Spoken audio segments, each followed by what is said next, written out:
let's make a new blouse based off a new look pattern. Welcome, I do sewing and DIY related content, and today we are going to be making the blouse from New Look Pattern 6712. So first I started cutting out all of my fabrics as well as attaching interfacing where needed. I like to do this ahead of time, just gives me a little bit more time to go through, and I feel like it takes away one of the steps a little later on. So in keeping with this being a review, I have everything now cut out. I have all the fabric, I have the interfacing attached, so everything's ready to be sewn. So far everything seems incredibly straightforward. The one thing that I noticed with the pattern is it seems like it calls for a lot more fabric than needed. For my size, it said that I needed, I think it was 2 3/8 yards, but I only had 1.5 yards of this fabric, and I got everything to work, even had a little bit of fabric left over. So I think if you're really concerned about having enough fabric, I don't necessarily think you need as much as they say.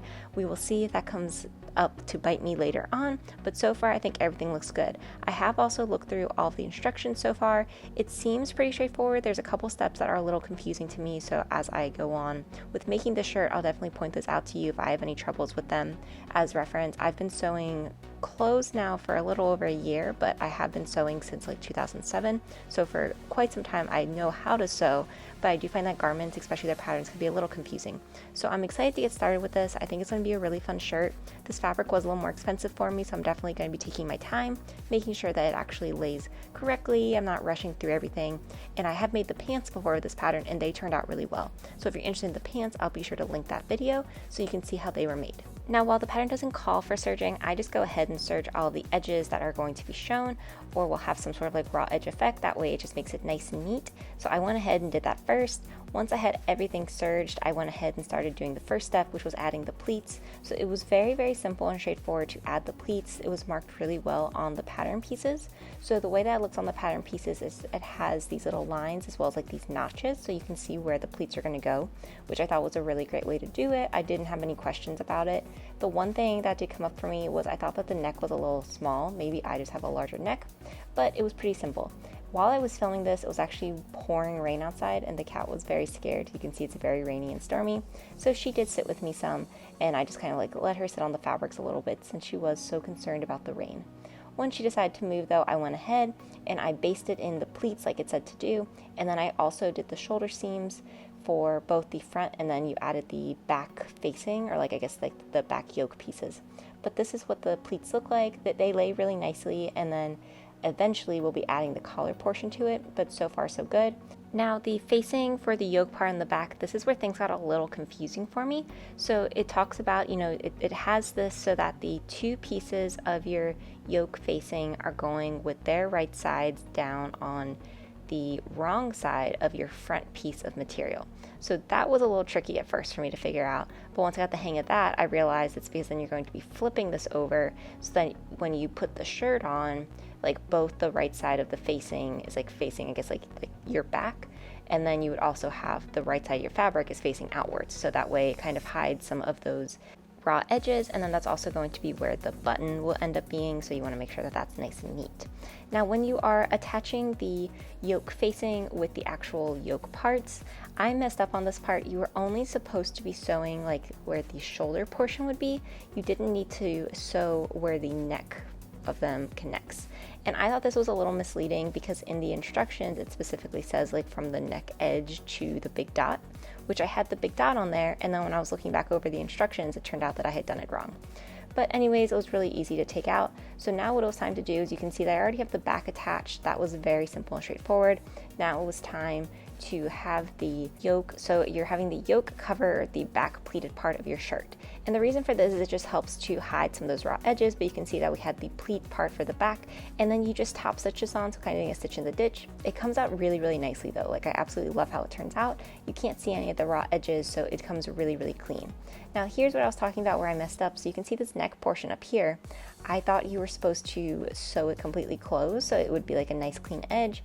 Turned out you're supposed to leave it as a raw edge. So this would be steps, I think it was like 6, 7, and 8, were a little misleading to me. So I just had to go through, take that out, and then I was able to add the collar portion and then sew the collar in place. So as you can see, this is where the interfacing had come up. Once you have the first piece of the collar on, then it is time to add the collar facing, which is just putting both those right sides of the fabric together for the collar, and then you just take a seam all the way through to attach it at the top. So again, very straightforward. Everything here made sense. If you saw my other video that I did that had a collar, it was also a new look pattern. I'll be sure to link it. Very similar process. So just putting the collar on, then you fold the collar over, you press it all down, and then you actually use the raw edge, you kind of fold that in as well. And then a similar step to how we did with the back and the yoke of the shirt to kind of hide all those raw edges. It kind of just like is a little pocket for it. So this is what the collar ends up looking like. It looks so nice, and I feel like they always look so neat and clean, and this is what it looks like on me. So good news is it fits so far, so that's always a big step.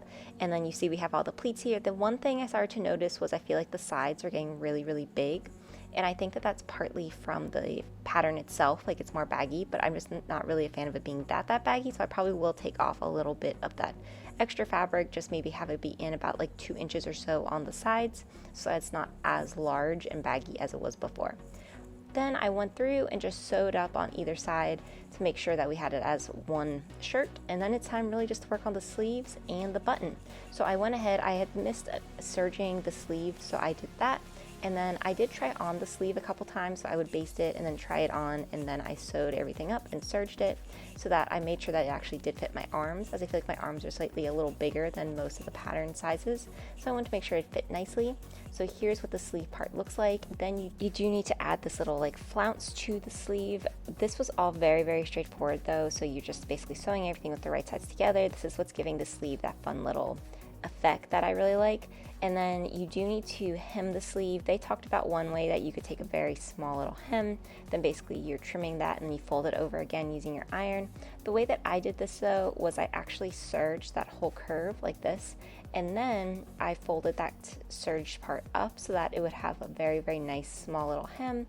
But since I had serged it already, I knew that it was going to be a nice clean edge. So I repeated this for both of those flounces. It was really easy to do, and then I just went ahead and took that straight seam all the way around so that you weren't actually seeing the serged edge anywhere. This is what it ended up looking like. I thought it looked really nice, and it was a great, for me, a time saver than having to do 2 straight seams. And then you just attach that flounce at the end of your sleeve. So with right sides together, you match the flounce with the sleeve itself. And then you just take the straight seam all the way around. At this point, if you wanted to, you could either have serged it beforehand, or I ended up serging it after, just because I wasn't quite sure on the sizing. I had done one shirt before where I serged everything before and then it ended up being way too big, so I had to go back through anyways. So I wanted to make sure that this shirt actually did fit well since it was more expensive fabric. But everything was really easy. There wasn't any issues so far. This is what the sleeve ended up looking like. I thought it turned out so cute. So now it was just time to hem the shirt at the bottom, which again, very easy, multiple ways that you can hem. I had just serged the bottom and then I did like about a 5/8 inch hem. And now it's time to actually add the sleeves, which is one of the final steps. So with right sides together, you're just matching your sleeve with the outside part of your shirt and going all the way around. Now, you did have to do a gathering stitch at one point, and that's what allows you to make sure that the sleeve is going to fit inside of the hole that's provided for the sleeve.